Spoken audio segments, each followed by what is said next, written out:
আসসালামু আলাইকুম এভরিওয়ান, চলে আসলাম সাদা পাথরের মূল কেন্দ্রবিন্দু লোকেশনে। দেখছেন এখানে সবাই গোসল করার প্রস্তুতি নিচ্ছে।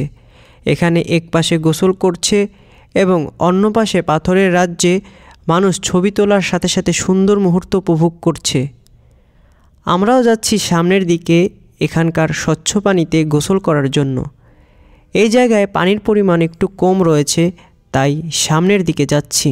সাদা পাথর মনোমুগ্ধকর সুন্দর জায়গায় স্বচ্ছ পানিতে গোসল করার অনুভূতি সত্যি বলতে এক কথায় অসাধারণ ছিল। ভাইরা, আপনাদের এই সাদা পাথরে গোসল করতে কেমন লাগতেছে? কেমন অনুভূতি আপনাদের?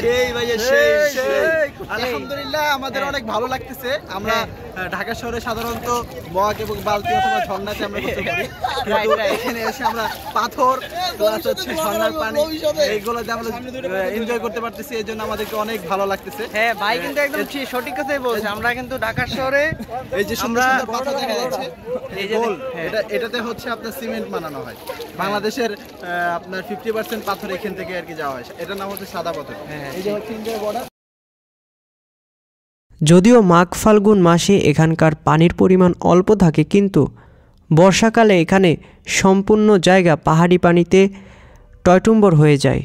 গোসলের পরে সাদা পাথর জায়গাটার সৌন্দর্য ঘুরে দেখে উপভোগ করেছি। এখানে চারদিকে যতদূর দেখা যাবে শুধু পাথর আর পাথর, ছোট বড় হাজার হাজার পাথর। ভোলাগঞ্জ সাদা পাথর হচ্ছে বাংলাদেশের সর্ববৃহত্তম পাথর কোয়ারি। দেশের 80% পাথর এখান থেকেই সারা দেশে সরবরাহ হয়। দেখতে দেখতে জায়গাটা ঘোরা সম্পূর্ণ হলো। এখন যাওয়ার পথে আমরা চলে আসলাম আবারও ট্রলার ঘাটে। তারপর পড়ন্ত বিকেলে ট্রলারে করে ফেরার উদ্দেশ্যে চলে আসলাম।